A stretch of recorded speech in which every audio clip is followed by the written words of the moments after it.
Happy MLK Day, y'all. This is the federal holiday where we commemorate the life and legacy of Dr. Martin Luther King Jr. Many call it a day on, not a day off, a day of action and service. And this year, some members of the King family have said that there should be no celebration without legislation. And they're, of course, talking about voting rights. We'll discuss the MLK Day calls to action taking place around the country with Bernice King, the youngest daughter of Dr. King and the CEO of the King Center, later on in the show. But first, we look at how the Biden administration is honoring the holiday. The federal government has designated MLK Day as a National Day of Service. It's actually the only federal holiday to have that designation. And I am so excited to have on the phone with us tonight my dear friend Michael Smith, the new CEO of AmeriCorps, who is helping to lead the efforts around the MLK Day of Service. AmeriCorps is the federal agency for volunteerism and national service.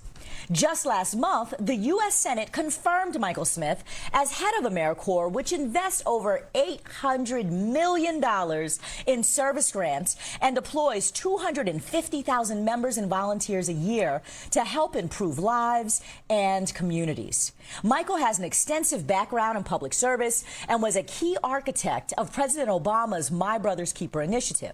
He led My Brother's Keeper over the years as a special assistant in the White House and then as executive director of the program at the Obama Foundation, right up until his appointment at AmeriCorps. As one of his first duties at AmeriCorps, he has led the Biden administration in building awareness around public service. Michael was on the ground just this weekend with President Biden, the First Lady, and other volunteers at a hunger relief center in Philadelphia, demonstrating how service can unite and create impact in communities. I am so excited to have him join me now on the phone to talk about AmeriCorps' mission and his new role as CEO. Michael Smith, welcome to Amplified. It's good to have you with me. You there? I am here, Aisha. Thank you so much for inviting me. It is an honor to be with you, my friend. Well, first of all, congratulations on your appointment. This is so huge, and I am just so proud to know you. You have been a long-serving public servant way before you were actually employed in public service. And so you've always been just intentional about volunteering on MLK Day. I have to say and tell everybody that Michael was actually my first friend who was always employing us to go out and to do something to honor this day rather than to just sit and take a day off. There are so many ways that you can make a difference. So, Michael, I'd like you to start off by talking to us about why volunteerism and service is so critical in our society right now. You know, Aisha, I'll talk about it two ways for me. One, my own background, my parents were teen parents. We grew up poor in Western Massachusetts. We didn't have a whole lot of resources, but I tell you, we had a village that surrounded us and wrapped us in love that made it possible for my young parents to build a life for their child who could go on and be a special assistant to President Obama and be a Senate-confirmed appointee for President Biden. And so when I think about what was given to me at my church, at my Boys and Girls Club, these folks who did not have a whole lot of resources, weren't looking to be on the Forbes list, but made sure they could do everything to create pathways to opportunity for me and so many kids like me, I feel like I just have a duty and responsibility to give back as well. So that's something that's always motivated me and kept me going. I have to say, I love that you are a black man at the helm of the national effort to honor Dr. King today through service. A few days ago, you and the CEO of the King Center, Dr. Bernice King, wrote an op-ed for Blavity. And in it, you said that AmeriCorps volunteers put into action one of Dr. King's most famous sayings that, quote, everybody can be great because everybody can serve. Talk to us about the significance of the National Day of Service and why that quote resonates. Sure, Aisha. Back in 1994, when Congress created the Martin Luther King Day of Service, the only federal holiday to be a day of service, as you mentioned, AmeriCorps was put in charge of marshaling that effort. And so in addition to our 250,000 AmeriCorps members and our million alumni, we're actually working with hundreds of thousands of Americans in every single state that are working to honor Dr. King's legacy. Because I think, if you look at his life, if you look at his legacy, if you think about equity, if you think about social justice, if you think about change, then I don't know how you can sleep in today. I don't know how you could just watch a movie today or maybe read a speech and think that's enough. Because Dr. King's words were powerful, but his actions were even more powerful.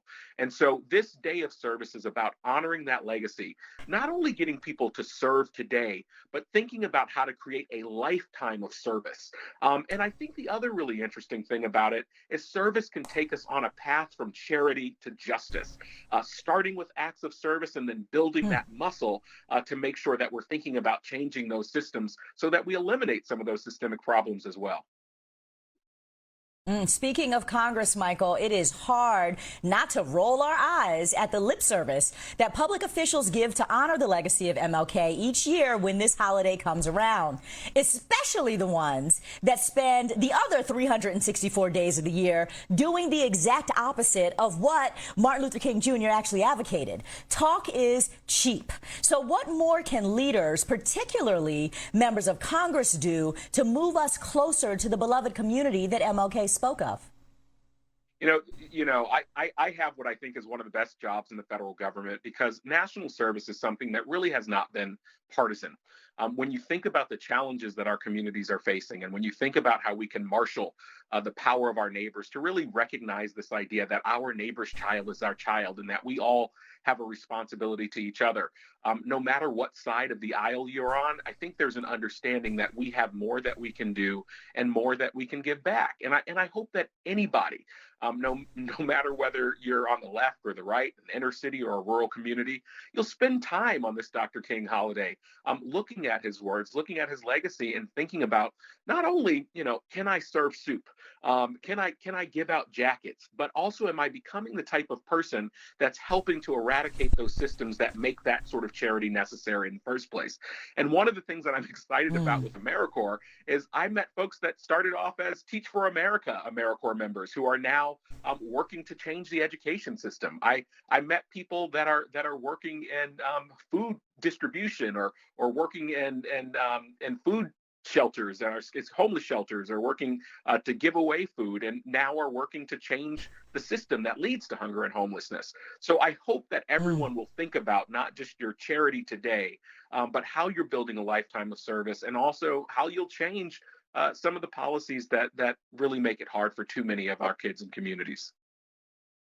Michael Smith, your work really invokes what I call the personal side of all of these politics. So I would love to have you back so that you can give us some more specifics about how we can all contribute and get involved and learn more about the various programs of AmeriCorps. Appreciate you joining us this evening. Michael Smith, CEO of AmeriCorps. I will definitely have you back on Amplified. Thank you very much for being here. Y'all, we will be right back.